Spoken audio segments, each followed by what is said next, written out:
ENG lakas ng awit 71, 23. Sa pangalan ng Ama, ng Anak at ng Espiritu Santo. Amen. Ama namin na nasa langit, sambahin ang iyong pangalan. Dumating sa amin ang iyong kaharian. Matupad ang iyong kalooban, sa lupa gaya na sa langit. Bigyan mo kami ngayon ng aming pang-araw-araw na pagkain. Patawarin mo kami sa aming mga kasalanan, gaya ng pagpapatawad namin sa mga nakakasala sa amin. At huwag mo kaming ihatid sa tukso, ngunit iligtas mo kami sa kasamaan. Amen.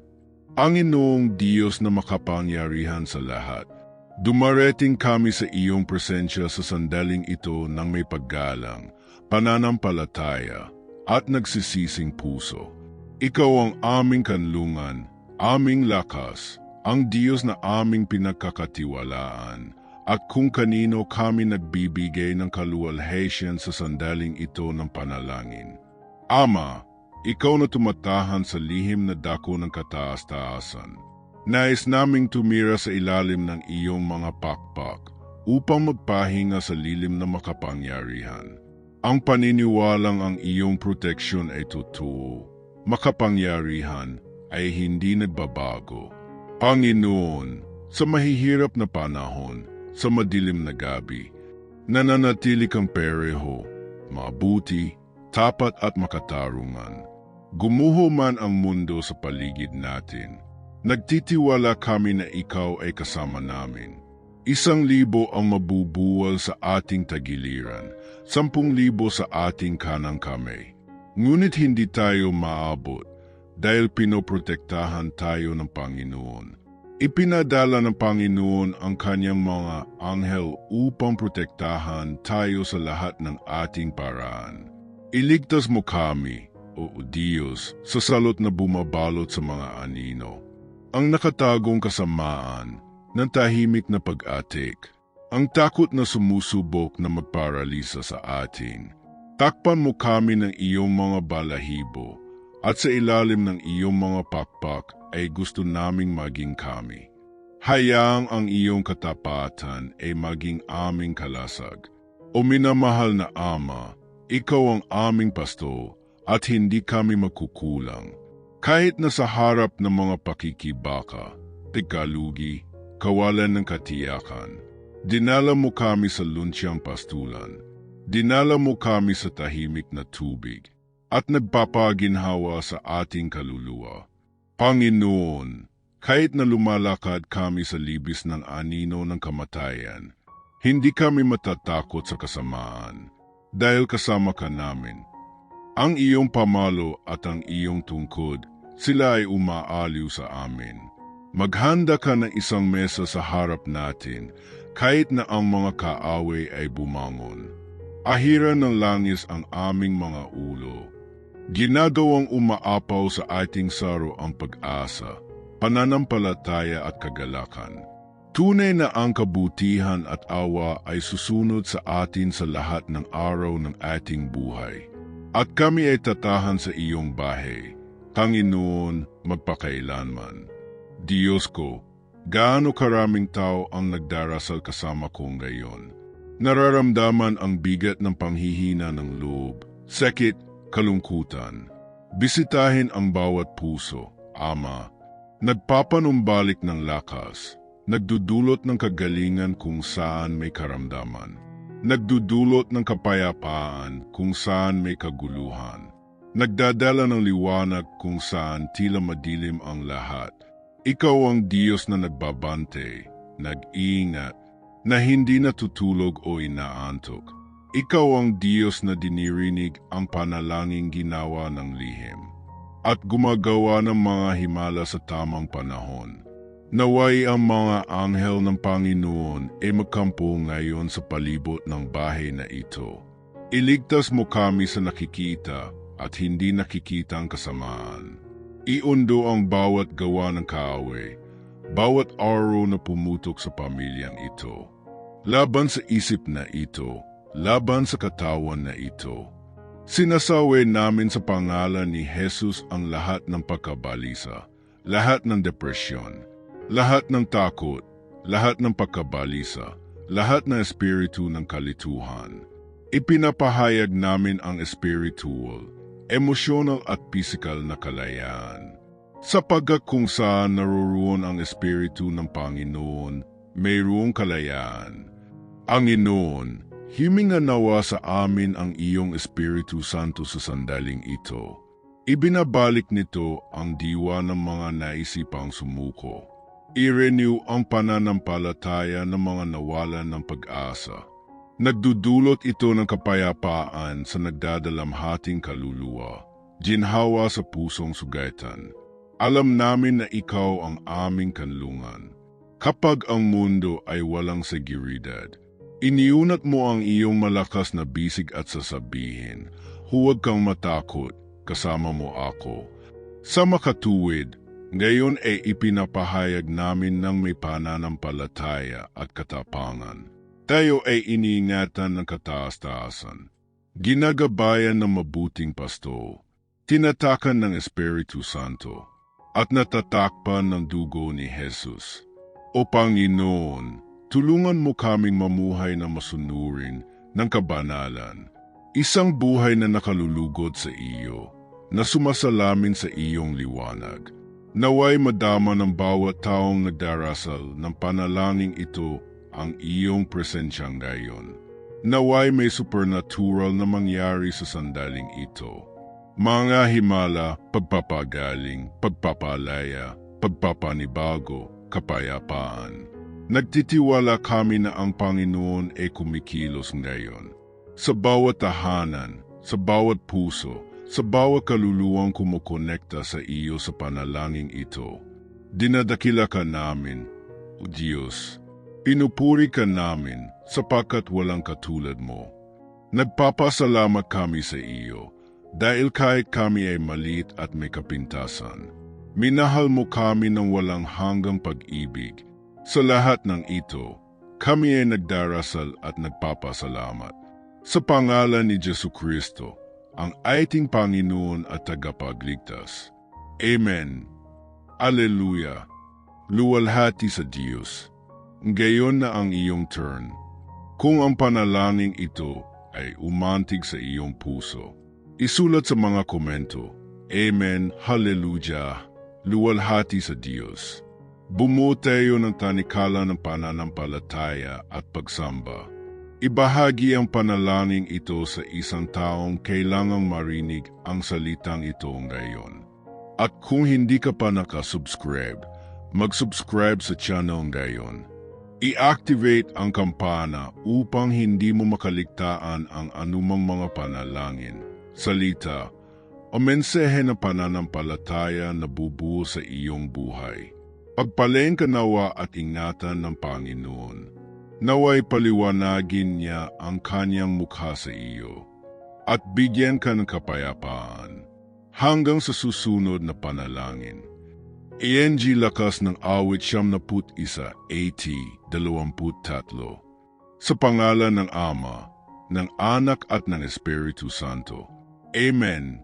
Ama namin na nasa langit, sambahin ang iyong pangalan. Dumating sa amin ang iyong kaharian. Matupad ang iyong kalooban, sa lupa gaya ng sa langit. Bigyan mo kami ngayon ng aming pang-araw-araw na pagkain. Patawarin mo kami sa aming mga kasalanan, gaya ng pagpapatawad namin sa mga nakakasala sa amin. At huwag mo kaming ihatid sa tukso, ngunit iligtas mo kami sa kasamaan. Amen. Panginoong Diyos na makapangyarihan sa lahat, dumarating kami sa iyong presensya sa sandaling ito ng may paggalang, pananampalataya, at nagsisising puso. Ikaw ang aming kanlungan, aming lakas, ang Diyos na aming pinagkakatiwalaan, at kung kanino kami nagbibigay ng kaluwalhatian sa sandaling ito ng panalangin. Ama, ikaw na tumatahan sa lihim na dako ng kataas-taasan. Nais naming tumira sa ilalim ng iyong mga pakpak upang magpahinga sa lilim na makapangyarihan. Ang paniniwalang ang iyong proteksyon ay totoo, makapangyarihan, ay hindi nagbabago. Panginoon, sa mahihirap na panahon, sa madilim na gabi, nananatili kang pareho, mabuti, tapat at makatarungan. Gumuho man ang mundo sa paligid natin, nagtitiwala kami na ikaw ay kasama namin. 1,000 ang mabubuwal sa ating tagiliran, 10,000 sa ating kanang kamay. Ngunit hindi tayo maabot dahil pinoprotektahan tayo ng Panginoon. Ipinadala ng Panginoon ang kanyang mga anghel upang protektahan tayo sa lahat ng ating paraan. Iligtas mo kami, O Diyos, sa salot na bumabalot sa mga anino. Ang nakatagong kasamaan ng tahimik na pag-atik, ang takot na sumusubok na magparalisa sa atin. Takpan mo kami ng iyong mga balahibo at sa ilalim ng iyong mga pakpak ay gusto naming maging kami. Hayaang ang iyong katapatan ay maging aming kalasag. O minamahal na Ama, ikaw ang aming pasto at hindi kami magkukulang. Kahit na sa harap ng mga pakikibaka, tigkalugi, kawalan ng katiyakan, dinala mo kami sa lunsyang pastulan. Dinala mo kami sa tahimik na tubig at nagpapaginhawa sa ating kaluluwa.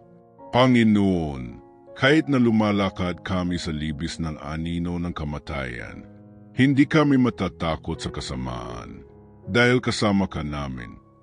Ang iyong pamalo at ang iyong tungkod, sila ay umaaliw sa amin. Maghanda ka ng isang mesa sa harap natin, kahit na ang mga kaaway ay bumangon. Ahiran ng langis ang aming mga ulo. Ginagawang umaapaw sa ating saro ang pag-asa, pananampalataya at kagalakan.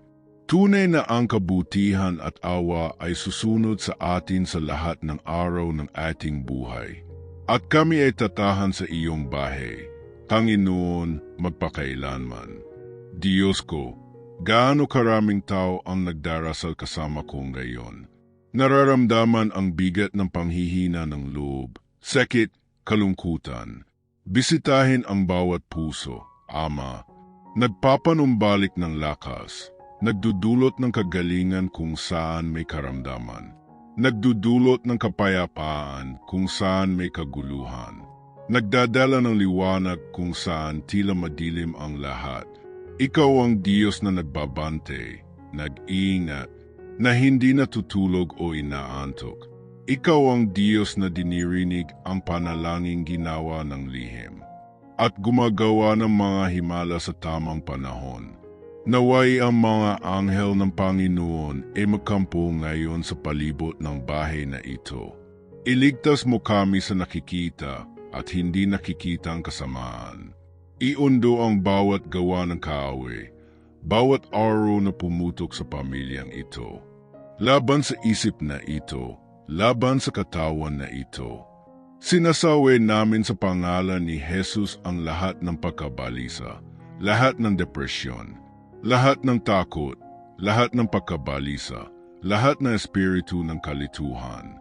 Ipinapahayag namin ang spiritual, emosyonal at pisikal na kalayaan.